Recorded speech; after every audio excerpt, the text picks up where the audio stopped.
नमस्कार बदलापूरकर. मी वैभव सदाफुले. खरं तर खूप दिवसांपासून आपल्या सर्वांसोबत संवाद साधायचा होता. निवडणुकीच्या काळामध्ये जे काय प्रकरणं घडली ते प्रकरण घडवण्यामागचं उद्देश काहींचा काय होता, माझा उद्देश काय होता, आणि जे काही निर्णय, जे राजकीय निर्णय मी निवडणुकीच्या काळामध्ये घेतले, ते निर्णय घेतल्यानंतर काहींना ज्या मिरच्या लागल्या, काही स्वयंघोषित पाकिटमार पत्रकारांनी माझी बदनामी करण्याचा जो काय प्रयत्न केला, त्या सर्वांचं उत्तर म्हणून हा व्हिडिओ असणार आहे. अनेकांना जे माझे मित्र पत्रकार आहेत त्यांना मी संपर्क केला. त्यांना विनंती केली की माझी अशी इच्छा आहे की बदलापूर मधल्या या ज्या बलाढ्य राजकारण्यांनी एकत्रित येऊन, त्यांना जे असं वाटतं की त्यांनी माझा राजकीय कारकीर्द बर्बाद केले, राजकीय कारकीर्द संपवून टाकले, आणि कुठे ना कुठेतरी लोकांच्या हक्कासाठी, न्यायासाठी आवाज उचलणारा वैभव सदाफुले हा आपण या निवडणुकीमध्ये एक राजकीय खेळ करून संपवून टाकला, असं जे राजकीय पुढाऱ्यांना वाटतंय, त्या राजकीय पुढाऱ्यांना मला या व्हिडिओ मार्फत एक चोख प्रत्युत्तर द्यायचं आहे. आणि अपेक्षा करतो की जो कोणी आपल्यापैकी हा व्हिडिओ पाहत असेल त्यांनी कृपया करून हा व्हिडिओ संपूर्ण पाहावा व त्यानंतर आपली जी काय प्रतिक्रिया असेल ती प्रतिक्रिया आपण कमेंट मार्फत द्यावी. सर्वप्रथम, गेल्या 10 वर्षापासून बदलापूरच्या राजकारणामध्ये सामान्य बदलापूरकर म्हणून मी माझं अस्तित्व निर्माण केलं. माझ्या अस्तित्वाची दखल बदलापूर मधल्या बलाढ्य, म्हणतो ना आपण, अब्जोपती असलेले राजकीय पुढाऱ्यांनी सुद्धा घेतली. अनेकांनी मला विकत घेण्याचा प्रयत्न केला, परंतु प्रत्येक वेळी जे निर्णय बदलापूरकरांच्या हिताचे असतील ते निर्णय मी घेतले. निर्णय घेत असताना मी कधी एका विशिष्ट समाजाचा, एका विशिष्ट धर्माचा, एका विशिष्ट जातीचा आधार न घेता, विचार न करता, सामान्य मध्यमवर्गीय व गोरगरीब बदलापूरकरांसाठी जे काही योग्य असेल त्या अनुसार मी निर्णय घेतला. आता या निवडणुकीसाठी मी गेल्या 2015 पासून निवडणुकीसाठी थांबलो होतो की 2015 नंतर बदलापूरची निवडणूक जेव्हा लागेल तेव्हा एक सामान्य बदलापूरकर म्हणून लोकांची सेवा करण्यासाठी मी त्या निवडणुकीमध्ये उतरणार. आणि या राजकारणाला ज्या प्रकारे घाण करून ठेवली पूर्ण राजकारणाची, ते घाण साफ करण्याचं काम वैभव सदाफुले मार्फत मी करणार. अनेकांचा माझ्यावर विश्वास होता, आजही आहे. अनेकांनी त्यांचा विश्वास जो आहे माझ्यावरचा तो कुठेतरी त्यांनी पूर्णपणे संपवून टाकला, कारण की ते त्या लोकांना बळी पडले ज्या लोकांना हेच पाहिजे होतं की वैभव सदाफुले सारखा एका सामान्य कुटुंबात राहणारा व्यक्तिमत्व हा राजकारणामध्ये यशस्वी जर झाला तर प्रत्येक मध्यमवर्गीय कुटुंबातल्या ज्या काही समस्या आहेत हा ते सोडायच्या मागे लागेल, आणि मग आपले जे काही पाकिटं घेऊन करण्याचे काम आहे ते आपल्याला पूर्ण करता येणार नाही.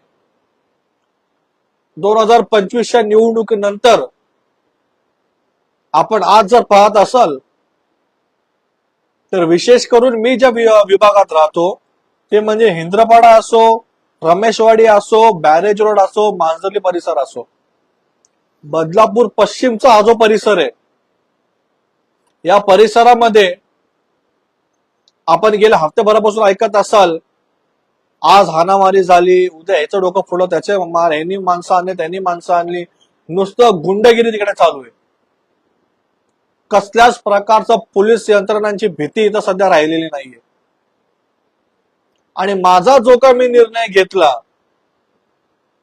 किंवा मला बाजूला सारून ज्या लोकांनी पाकिटं घेऊन ज्यांनी मतदान केलं, आज त्यांच्याच विभागामध्ये ही जी गुंडशाही चालू आहे, कदाचित त्यांना आज पश्चाताप होत असेल की आपण या पाकिटमार प्रसार माध्यमांच्या जर त्या विषयाला बळी नसतो पडलो आणि आपण आपल्यातला गोरगरीब कुटुंबातला वैभव सुद्धा फुलेला जर आपण निवडून दिलं असतं तर कदाचित आपलं विभाग आज सुरक्षित असतं. परंतु ठीक आहे, त्या गोष्टींचं जास्त खोलवर मला जायचं नाहीये. परंतु या निवडणुकीमध्ये जे काय फेरबदल झाले ते मला आपल्या प्रत्येकाला टप्प्याटप्प्याने मला आपल्या प्रत्येकाला सांगायचंय. खरं तर मी पूर्णपणे राजकारणापासून विलीन होण्याचा निर्णय घेतला होता, परंतु मी हा विचार केला की मी जर ह्यांच्या षडयंत्राला बळी पडून जर माघार घेतली तर माझ्या बदलापूरकरांच्या हक्कासाठी न्यायासाठी आवाज देणारा व्यक्तिमत्व कोणीच उरणार नाही. कारण की जे सध्या आज तुम्हाला दिसत असेल सूटबूट कोटात घालून जे सध्या फिरत असतील ते सध्या सगळे एकूण एक जण ते तुम्हाला सांगू ते फक्त आणि फक्त मांडवली करणारे लोक आहेत. त्यांना तुमच्याशी, तुमच्या व्यवहाराशी, तुमच्या व्यापाराशी, तुमच्या आयुष्याशी काही घेणे देणं नाहीये. आणि मी ठणकावून यासाठी सांगतोय कारण की त्या लोकांना मी सगळ्यांना जवळून ओळखतो. त्यांचा खूप मोठा अनुभव मला आहे. त्याच्यामुळे तिसरी आघाडी बदलापूर आपण एक अलायन्स उभी केली होती. तिसरी आघाडी बदलापूर उभे करण्यामागचा माझा मुख्य उद्देश हाच होता की कुठे ना कुठेतरी सामान्य जे समाजसेवक आहेत त्या समाजसेवकांना संघटित करून बदलापूरकरांना एक तिसरा नवीन पर्याय आपण राजकारणामध्ये दिला पाहिजे. जे नवीन पर्यायावरती बदलापूरकर विश्वास ठेवतील, कोणत्याही आमिषाला बळी न जाता बदलापूरकर त्या नवीन पर्यायाला एक संधी देतील आणि बदलापूरचं भविष्य घडवतील ही अपेक्षा मला होती. या अनुषंगाने तिसरी आघाडी बदलापूर ही संकल्पना माझ्या डोक्यात आली. त्यानंतर काही लोक मला भेटली. आता त्यांची पार्श्वभूमी राजकीय म्हणा किंवा सामाजिक म्हणा ह्याची मला एवढी जाणीव नव्हती, परंतु मी एक या विचाराने चाललो होतो की आपण जे ध्येय निश्चित केलंय ते ध्येय पूर्ण करण्यासाठी आपल्याला जितके जास्त लोक आपल्यासोबत येतील तितके जास्त लोकांची आपल्याला सध्या गरज आहे. या अनुषंगाने काही लोकांना मी सोबत घेतलं, त्यांना माझी संकल्पना सांगितली तिसऱ्या आघाडीची, त्यांनाही ती योग्य वाटली. आता त्या संकल्पनेमागे त्यांची मानसिकता काय होती ही मला कालांतराने थोडं उशिराने कळाली, परंतु कळाली. ते केल्यानंतर हळूहळू पण लोक जोडत गेली. नवीन नवीन लोक ज्यांना असं वाटलं की तिसरी आघाडी बदलापूर एक चांगला प्लॅटफॉर्म उभा केला गेला, यामार्फत आपण आपलं राजकीय भविष्य मेन फ्रेम मध्ये आणू शकतो. प्रसार माध्यमांनी त्यावेळी बिना कसले पाकिटं घेता, कोणाची चापलुसी न करता तिसरी आघाडी बदलापूरचे व्हिडिओज लोकांपर्यंत पोहोचवले. लोकांनी सुद्धा तिसरी आघाडी बदलापूरला स्वीकारलं. सगळं नीट चाललं होतं. परंतु संकल्पना माझी असल्या कारणास्तव तिसरी आघाडी बदलापूर ही जी एक एक्सपेरिमेंट आम्ही केला होता, जो स्पेशल मी केला होता, त्या एक्सपेरिमेंटला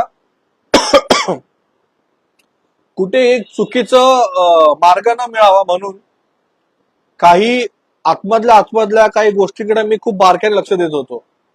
तर तेव्हा मला असं कळालं बदलापूर मधले जे काही स्थापित पक्ष आहेत, राजकीय पक्ष आहेत, जे भलाड्या राजकीय पक्ष, जे भलाड्या राजकीय ताकद, त्यांनी त्यांचे उंदर म्हणजे त्यांचे चमचे तिसऱ्या आघाडीमध्ये पाठवले होते. आणि तिसऱ्या आघाडीमध्ये नेमकं काय चाललंय आणि ह्यांना कोण चालवतंय ह्याची माहिती काढण्यासाठी त्यांना सांगितलं गेलं होतं. त्या गोष्टींची माहिती मला मिळाली की सो अँड सो हे माणसं जे आहेत हे या पक्षातून आलेले, तर त्यांना मी पूर्णपणे इग्नोर करायला लागलो. अनेकांनी प्रयत्न केला तिसऱ्या आघाडीला आपण हायजॅक करावं, आपली संकल्पना सांगावी, आपण आपल्यानुसार तिसऱ्या आघाडी चालावी.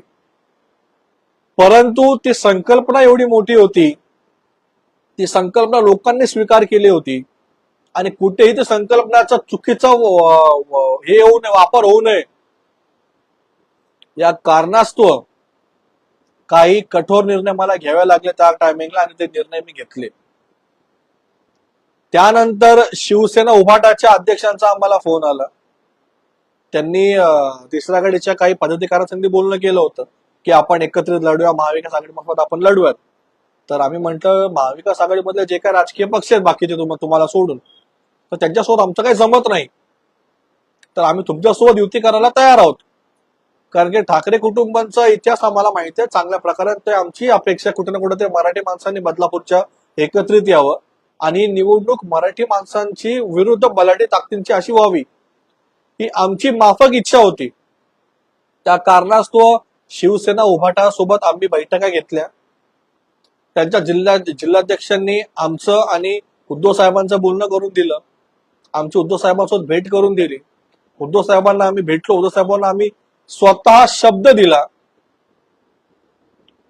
की साहेब, तुमची जी शिवसेना होती बदलापूरची, तुमचे जे जुने दिवस होते शिवसेनेचे, ते पुन्हा आणण्याचं काम हे आम्ही नक्कीच करू.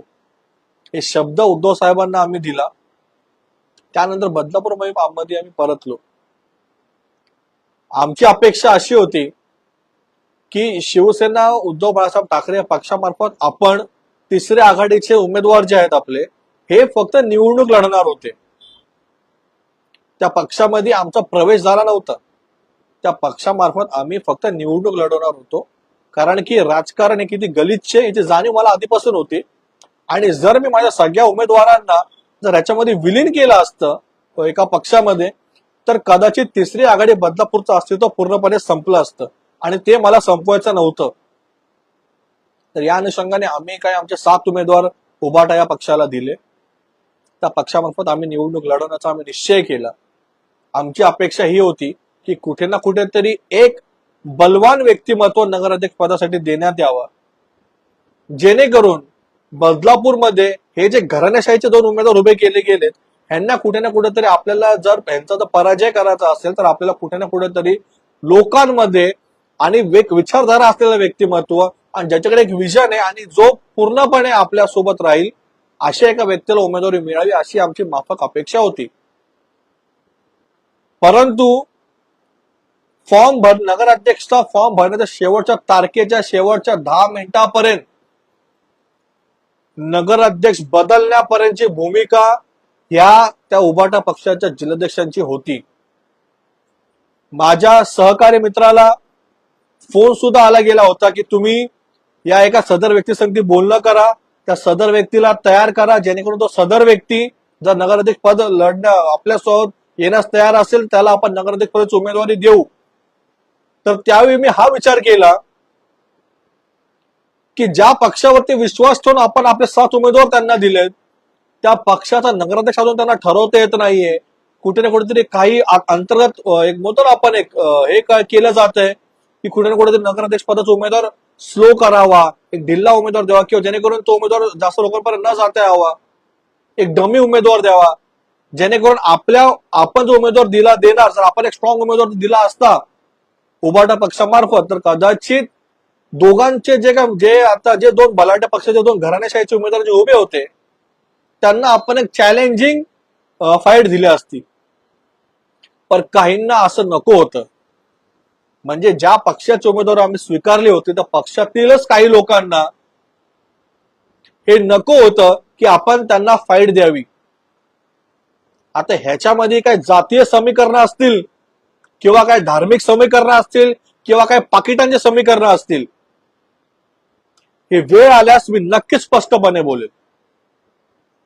परंतु त्यावेळी मी असं पाहिलं की कुठे कुठेतरी चुकीचं होतंय. मी माझ्या सहकार्यांना आम्ही बोलून घेतलं. आम्ही म्हटलं बघा, आपण विश्वास केला, आपल्याला असं बोललं गेलं होतं की पक्षामार्फत आपल्याला आर्थिक सहाय्य केलं जाईल. आम्हाला आर्थिक सहाय्य का, आम्हाला बिर्याणी मटण दारू बिरू खायला नको पाहिजे होतं आमच्या कार्यकर्त्यांना. परंतु जे काय बूथसाठी खर्च लागतो, जे काय बूथ लावावं लागतं, जे काय टेबल्स लावावं लागतात, जे काय प्रचार यंत्रणा करावं लागतात, त्यासाठी जे काय आर्थिक सहाय्य लागतं ते आर्थिक सहाय्य पक्ष आम्हाला देईल असा शब्द आम्हाला दिला गेला होता. परंतु आमच्या उमेदवारांना पूर्णपणे वाऱ्यावर सोडलं गेलं आणि मला त्या गोष्टीची चाहूल लागली. कुठे ना कुठेतरी आमचे जे उमेदवार आहेत ह्यांना फक्त आणि फक्त एका पक्षाला फक्त बोलतो ना आपण एक डॅमेज करायला उभं केलं गेलंय. म्हणजे लढाई फक्त 2 पक्षांमध्ये होती बदलापूरमध्ये, एक तर शिंदे गट आणि भाजपमध्ये. मग ज्यावेळी मला असं कळालं की आमच्या उमेदवारांना फक्त भाजपलाच डॅमेज करायलाच उभं केलं गेलंय, म्हणजे भाजपचे मतदान आम्ही डॅमेज करावे आणि या पक्षाला आम्ही फायदा करून द्यावा, म्हणजे आम्हाला फक्त कटपुतीसारखाच वापर करायचा आहे, असं जेव्हा मला कळालं त्यावेळी माझा निर्णय मला असं वाटलं की जर हे लोकांना राजकारण करायचं असेल तर छत्रपती शिवाजी महाराजांचा मावळा डॉक्टर बाबासाहेब आंबेडकरांचा अनुयायी जर राजकारण करायला उतरला तर कदाचित ह्यांना त्या गोष्टी परवडणार नाही असं माझ्या डोक्यात मी विचार आणला आणि ह्यांना मी नक्कीच धडा शिकवेल, ह्यांना माझं राजकारण काय ह्यांना मी दाखवेल हे मी निश्चय केलं आणि मी थोडा स्टॉप घेतला, थोडं अनालिसिस करायला लागलो, बोलणं केलं की तुम्हाला जे आम्ही उमेदवार दिलेत त्या उमेदवारांच्या प्रचार यंत्रणाला प्रचारासाठी पक्षातला एकत्र नेत्याला यायला सांगा. जर भाजपकडून मुख्यमंत्री प्रचाराला येत असतील, शिंदे गटाकडून शिंदे साहेब स्वतः प्रचाराला येत असतील तर उभाटा या पक्षाकडून उद्धव साहेब म्हणा, आदित्य साहेब म्हणा किंवा कोणी म्हणा पक्षातला एक विशिष्ट मोठा नेता का येऊ शकत नाही किंवा का आणला जात नाहीये हे प्रश्न आम्ही वारंवार करत होतो. आम्हाला असं म्हणायला गेलं की पक्षाकडे पैसा नाही. आम्ही म्हटलं आम्ही आमच्या खिशातून कर्ज काढून पैसे देऊ, परंतु प्रचारासाठी कोणाला तरी बोलवा. प्रचार सभा आम्ही ऑर्गनाईज करतो, आमच्या पैशातून आम्ही ऑर्गनाईज करतो. सुषमाताई अंधारे अंबरनाथमध्ये येऊ शकतात तर बदलापूरमध्ये का येऊ शकत नाही? सुषमाताईंना बदलापूरमधून येण्यापासून कोणी रोखलं? याचं उत्तर आपण याचं का कोणता पत्रकार त्या पक्षाच्या पदाधिकाऱ्यांना विचारत? पत्रकारांना मला एक सांगायचंय की आपण संविधानाचे स्तंभ आहात. आपण फक्त 500,000 रुपये घेऊन जर आपण पत्रकारिता करत असाल तर आपण स्वतःला पत्रकार किंवा संविधानाचा स्तंभ म्हणून चालणार नाही. आपल्याकडे ट्रान्सपरन्सी असणं गरजेचं आहे. आता एका न्यूज चॅनलने कदाचित एका पक्षाकडून पाकिट घेतलं होतं, त्या कारणास्तव त्या गोष्टी पण सुद्धा आम्हाला हळूहळू करून कळाल्या. मग जेव्हा मला असं सांगितलं मला असं कळालं की ज्या पक्षाकडून आम्ही उमेदवार घेतो पक्ष आम्हाला कसल्याच प्रकारे सहकार्य करत नाहीये किंवा पक्षाने सहकार्य केलं असेल आणि ही जी मधली फळी आहे या मधल्या फळीने कदाचित ते पैसे गिळले असतील किंवा खाल्ले असतील ह्याचं आम्हाला काही घेणं देणं नव्हतं. मग आम्ही आमच्या साथी उमेदवारांना आम्ही बोलावून घेतलं. आम्ही म्हणालो हे बघा, ही आपली पहिली निवडणूक आहे. या पहिल्या निवडणुकीमध्ये राजकारण आपल्याला शिकायचंय आणि बलाढ्य व्यक्तींना जर आपण चॅलेंज करतोय तर आपल्याला कुठे ना कुठेतरी आपलं राजकीय अस्तित्व सांभाळून ठेवायचंय. उद्या जर बदलापूरकरांना हे कळालं की शिवसेना उद्धव बाळासाहेब ठाकरे पक्षाच्या सगळ्या उमेदवारांना कठपुतली म्हणून फक्त एका पक्षाने वापरले तर कदाचित आपलं राजकीय अस्तित्व संपून जाईल आणि कोणतरी आपल्याला विकतोय हे जेव्हा आपल्याला स्वतःला कळेल तर कदाचित आपण स्वतःच्या मनामधून आपण स्वतःलाच आपण हारून जाऊ. हे जेव्हा मला कळालं, हे माझ्या पदाधिकाऱ्यांना जेव्हा कळलं तेव्हा मी हा निर्णय घेतला की आपल्याला एक राजकीय खेळी खेळायची आणि ती राजकीय खेळी अशी असेल जरी या निवडणुकीमध्ये आपण हारू तरी चालेल, परंतु बदलापूर मधला एक निर्णय आपल्याला असा घ्यायचा आहे आणि तो निर्णय आपल्याला सक्सेस करून दाखवायचा आहे. आणि तो निर्णय जर सक्सेसफुल झाला तर आपल्या जे काही इच्छा आपल्या अपेक्षा आहे म्हणजे जे आपण लोकांना देणार होतो, एक सुसज्ज केंद्रस्थानी असलेलं सरकारी रुग्णालय म्हणा किंवा उच्च दर्जाची शिक्षण व्यवस्था म्हणा किंवा रोजगार उपलब्ध करून देण्याचं म्हणा, ट्रेनच्या समस्या म्हणा किंवा महिलांना रोजगार देण्याच्या समस्या म्हणा, बरेचसे जे आपले विषय होते जे आपल्या जाहीरनाम्यामध्ये आपण छापले होते ते प्रत्येक जर आपल्याला पूर्ण करायचा असेल तर आता आपण ज्या पक्षाकडून उमेदवारी घेतली आहे त्या पक्षाने आपल्यासोबत गद्दारी केली. त्यांनी आपल्याला उमेदवार देताना जे काही गाजर आपल्याला दिले गेले होते ते आता एकही गोष्टीची पूर्तता ते करत नाहीयेत. याचा अर्थ आपला हार निश्चितच आहे आपण मानून घे. आम्ही समजून घेतो त्याच वेळी की आता 2 दिवस बाकी निवडणुकीला आणि आम्हाला असं म्हटलं गेलं होतं की 30 तारखेला आपली सभा होणार आहे. पक्षामधला कोणतरी एक नेता येईल आणि तो नेता आपली सभा घेणार आहे असं 30 नोव्हेंबर पर्यंत ठरलंय. आणि 30 नोव्हेंबर पर्यंत आम्ही थांबलो किंवा 30 नोव्हेंबरच्या संध्याकाळपर्यंत आम्हाला असं कळालं कसलंच सभेचं नियोजन नाहीये आणि काहीच होणार नाहीये. त्यावेळी आम्हाला कळालं, त्यावेळी मला स्वतःला हे कळालं की तिसरी आघाडी जी आपण उभी केली होती, तिसरी आघाडीमार्फत जे काही उमेदवार आपण उभे केले गेले होते, जे सामान्य गोरगरीब समाजसेवक आपण उभे केले होते, लोकांची सेवा करायला जे उमेदवार आपण उभे केले गेले होते आणि जे उमेदवार आपण या मशाल निशाणीवरती आपण लढणार होतो असा निश्चय केला गेला होता, त्या मशाल निशाणीने आपल्यासोबत धोका केला. ठाकरे साहेबांनी ज्या प्रकारे मुंबईची निवडणूक लढली, मुंबई मधला मराठी माणूस संकटात आहे, ठाकरे साहेबांना कळालं, दुमत नाही, याच्यामध्ये चांगली गोष्ट आहे. पण बदलापूर मध्ये सुद्धा मराठी माणसांना ठाकरे साहेब आपली गरज होती. आपण इथे प्रचाराला याल, वैभव सदाफुले सारखा व्यक्तिमत्व असो की भरपूर माझे जे उमेदवार होते, आमचे 7 उमेदवार, ह्यांना तुमची गरज होती. तुम्ही जर एक सभा घेतली असती तर कदाचित आमच्या प्रयत्नांना यश मिळालं असतं किंवा तुमचे शिलेदार म्हणून आज आम्ही उभे असतो. परंतु तुम्ही ज्या प्रकारे आम्हाला पूर्णपणे इग्नोर केलं, आम्हाला पूर्णपणे डावललं गेलं, आम्हाला पूर्णपणे आमचं मानसिक खच्चीकरण केलं गेलं. आणि शेवटच्या क्षणी जेव्हा मला असं मी एक माझा राजकीय निर्णय जेव्हा मी पूर्णपणे माझं डोकं झालं होतं, कुठे कुठेतरी आता आपला वापर केला गेला असं जेव्हा मला कळालं, त्यावेळी मी स्तब्ध झालो, मी थांबलो, मी थोडा विचार केला. तेव्हा मी पाहिलं, जर आपल्याला ते म्हणतो ना आपण, हार की भी जितने वाले को बाजीगर कहते, आपण नगरसेवकाची निवडणूक हरणार हे मला कळालं होतं, की आपले सगळे उमेदवार हरणार होतं हे मला कळालं होतं. परंतु नगराध्यक्ष जे पद आहे,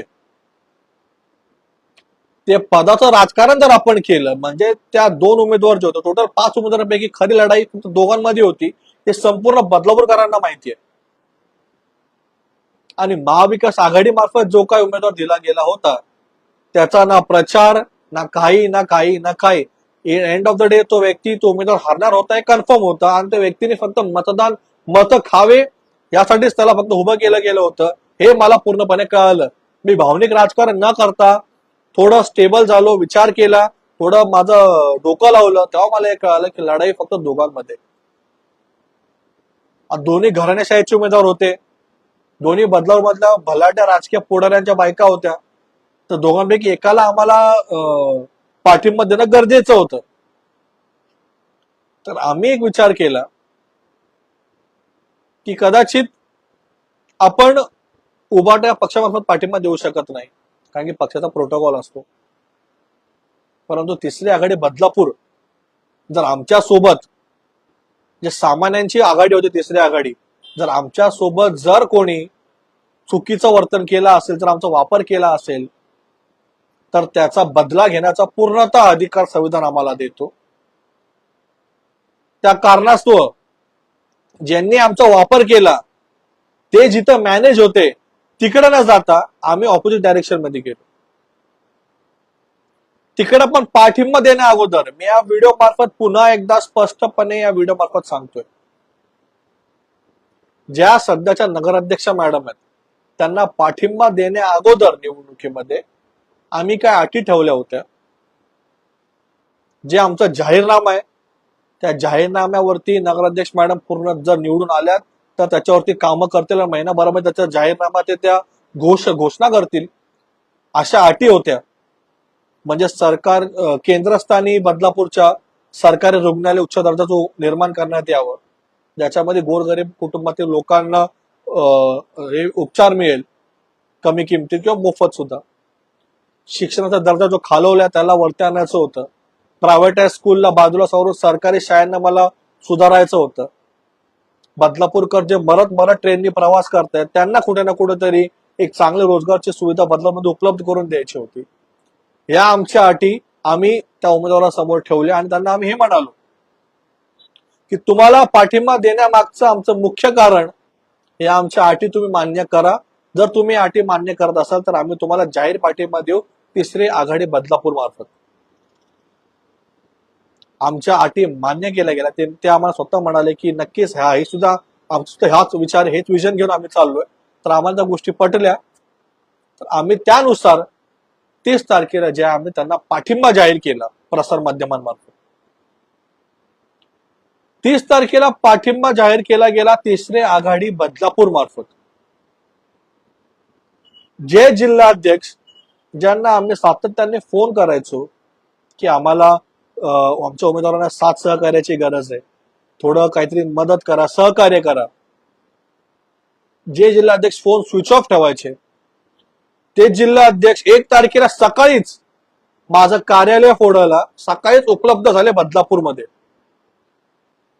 त्यांनी माझा फोटो फाडला, जातीवाचक मला शिवेगाळ दिली तिकडे प्रसार माध्यमांच्या तिकडे. अक्षरशः काही लोकांच्या मार्फत असं सुद्धा हे आलं की याला ठोकून काढू, म्हणजे मला मारण्यासाठी तिकडे ते लोक आले होते, गुंड लोक आले होते.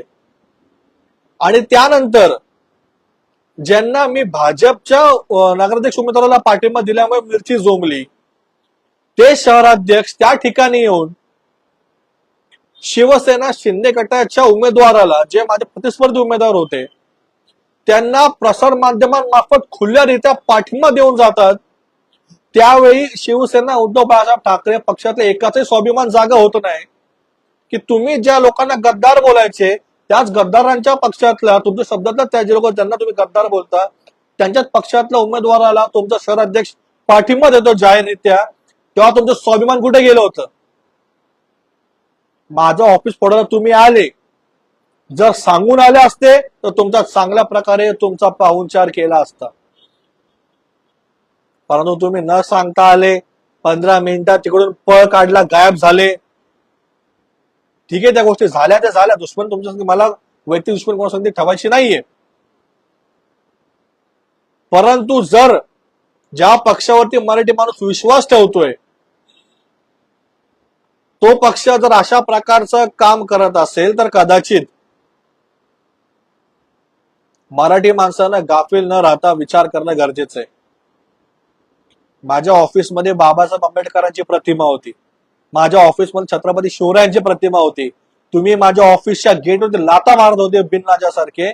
मग त्याच्यानंतर ज्यावेळी मी ऑनलाईन तक्रार केली पोलीस प्रशासनाकडे, इलेक्शन कमिशनकडे, डीसीपी एसीपीना मेल केला, तरी सुद्धा तक्रारीची कसल्याच प्रकारे त्यांनी हे केलं नाही. पोलीस प्रशासनाने त्याचे गांभीर्य घेतलं नाही.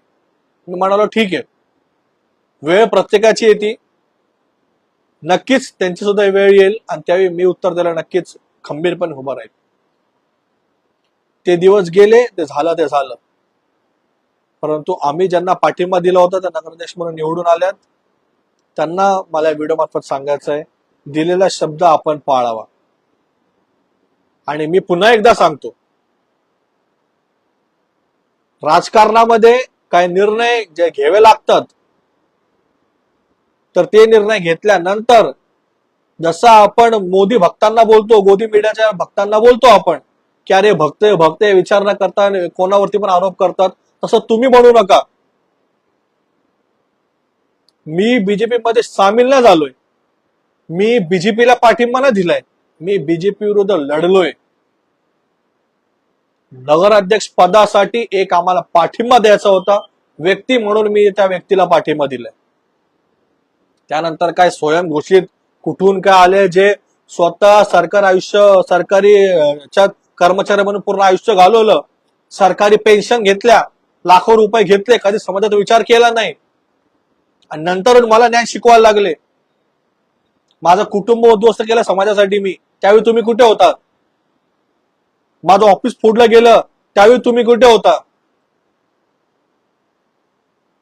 तुमच्या प्रत्येक संकट काळी वैभव सदाफुले पोलीस चौकीमध्ये रात्रंदिवस घालवायचा, परंतु जेव्हा मला गरज होती त्यावेळी माझ्यासाठी कोणीच नाही आलं.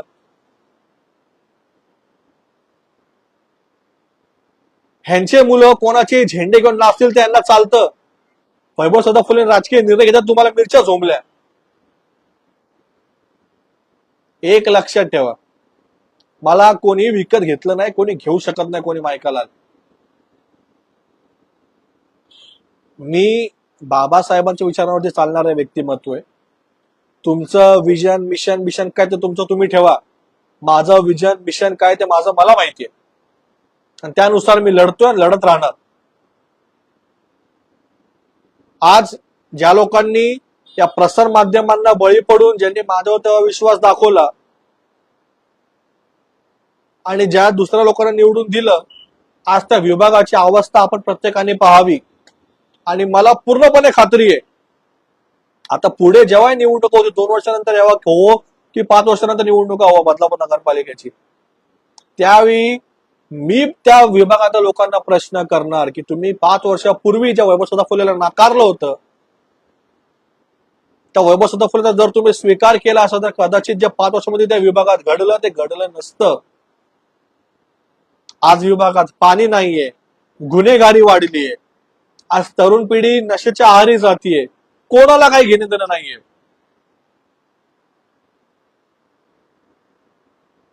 आज शिक्षण मध्ये चिमुकल्या आपल्या शिकायला जातात, त्या ठिकाणी त्यांच्यासोबत व्यभिचार होतोय, त्यांच्यावरती अत्याचार होतोय. ही संस्कृती बदलापूरची होती का? तर नव्हती. आणि त्यावेळी तुम्ही कुठे होतात ज्यावेळी बाबासाहेबांच्या स्वकर्त्याने बांधलं गेलेलं जे उड्डाण पूल होतं, त्या पुलाला बाबासाहेब आंबेडकरांचं नाव देण्यात यावं अशी विनंती, असा अर्ज जो वैभव सदाफुलेने एकमेव अर्ज बदलापूरच्या नगरपालिकेत केला होता, त्यावेळी तुम्ही कुठे होतात? संविधान गार्डनची जी घाण अवस्था केली गेली होती, तिकडे कुत्रे येऊन हागायचे, तिकडे दारू पिला जायचे, तिकडे लोक नशे करायचे. वैभव सदाफुलेच्या पाठपुराव्यानंतर तिकडची अवस्था बघा, स्वच्छ आहे तिकडच. आज रोज तिकडे झाडू घेतला जातात. कोणामुळे? तर मी त्या पाठपुरावा केला त्याच्यामुळे. परंतु मी कधीच कोणती हिरोगिरी केली नाही, दिखावा नाही केला तुमच्यासारखा 10 मीडियांना समोर बोलून कॅमेरा समोर बोलायला. हो, मी गरीब आहे, नाही देऊ शकत मी कोणत्या प्रसार माध्यमांना पैसे. 500 रुपये देण्यासाठी पण माझ्यासाठी जीवावर देतं, कारण की मी गोरगरीब कुटुंबातला व्यक्तिमत्व आहे. आणि या व्हिडिओ मार्फत मला सांगायचे की ज्यांना कोणाला वाटत असेल की मी संपलो, तर मी संपलो नाहीये, एक लक्षात घ्या. फक्त थोडा ब्रेक घेतलाय. या निवडणुकीमध्ये राजकारण मी समजून घेतलंय. शेवटी मला एवढं सांगायचंय, अनेकांना माहिती करून घ्यायचं होतं की नक्की काय झालं, कशामुळे पाठिंबा दिला, काय घेतलं. काहींनी असं म्हटलं की वैभव सदाफुलेने 10 लाख घेतले, काय म्हणते 15 लाख घेतले. अरे घेतले तर कुठे ते पैसे मला तरी दाखवा. आणि जर पैसे घ्यायचे असते तर 21 तारखेलाच माघार घेऊन घरी बसलो असतो, निवडणूक लढलो नसतो. मूर्खासारखं काही बोलायचं पण काही बोलू नका. स्वतःच्या हिमतीवरती कालही जगत होतो, आज जगतो आणि उद्याही जगणार. आणि कोणाच्या पैसे घेऊन मरण्यापेक्षा नच्याला मेलेला परवडल मला. व्हिडिओच्या शेवटी मला एवढंच सांगायचं, प्रसार माध्यमांना एवढं सांगायचे, माझी अपेक्षा होती की बदलापूर मधल्या प्रसार माध्यम जे माझे मित्र आहेत अनेक जण, ते लोक माझ्या विषयावरती इंटरव्ह्यू घेतील. मी त्यांना बोललो सुद्धा होतो, परंतु कदाचित त्यांना सुद्धा त्यांचं थोडं हे असेल, कधी भीती असेल की वैभवचा इंटरव्ह्यू घेतल्यानंतर कदाचित आमचं चॅनलला काहीतरी नुकसान होईल, म्हणून कदाचित त्यांनी मला इग्नोर केलं. ठीक आहे, काही प्रॉब्लेम नाही मित्रांनो, तुम्ही तुमचं प्रगती करत राहा. तुम्ही सगळं करू शकता, तुम्हाला स्वातंत्र्य आहे. मग वैभव सदाफुलेला सुद्धा स्वातंत्र्य आहे. कोणाला पाठिंबा द्यायचा, कोणाला नाही द्यायचा, मला स्वातंत्र्य आहे. आणि मी पाठिंबा ज्याला दिला त्याला निवडून आणलं, एवढी हिंमत वैभव सदाफुले ठेवतो. इतरांनी मला राजकारण शिकू नये, एक गोष्ट नेहमी लक्षात ठेवावी, हारकर भी जीतने वाले को बाजीगर कहते. मी जरी नगरसेवकची निवडणूक हारलो असेल, परंतु कोणालाही अपेक्षा नव्हती की सदर व्यक्ती नगराध्यक्ष निवडणूक जिंकेल. त्या व्यक्तीला आम्ही पाठिंबा दिल्यामुळे ती व्यक्ती नगराध्यक्ष निवडणूक जिंकलीये, ह्याचं गांभीर्य आपण समजलं पाहिजे. जर आमच्या 7 उमेदवारांच्या प्रभागातून जर मतदान झालं नसतं तर कदाचित नगराध्यक्ष आज दुसरे असते. आमच्या 7 उमेदवारांच्या प्रभागातून आमच्या प्रचारामुळे ते मतदान झालं, तर नगराध्यक्ष म्हणून निवडून आलेत. त्यांना सुद्धा मला सांगायचे की आपण ज्यांनी आपल्याला निवडणुकीमध्ये साथ सहकार्य केलं त्याची जाणीव आपण सुद्धा राखली पाहिजे. आपण कोणत्याच प्रसार माध्यमांमध्ये तिसरी आघाडी बदलापूरचा उल्लेख सुद्धा केला नाही. हो, ती बात वेगळी. जेव्हा आम्ही तुम्हाला शुभेच्छा द्यायला आलो तेव्हा तुम्ही स्वतःहून म्हटलात की आज तुमच्यामुळे आम्ही हे नगराध्यक्ष पदावर मी बसू शकले, हे तुम्ही म्हटलात जेव्हा भेटलो होतो तेव्हा. हे तुम्ही प्रसार माध्यमासमोर जर म्हणाला असतात तर कदाचित आम्हाला सुद्धा थोडं ते योग्य चांगलं वाटलं असतं. ठीक आहे, अपेक्षा करतो की आपण ते नक्कीच आज न उद्या बोलाल, परंतु आपण जे दिलेला शब्द तो आपण पाळाल ही अपेक्षा करतो. अन्यथा आम्ही लढणारे लोक आहोत, आम्हाला बदलापूरमध्ये बदल घडवायचा.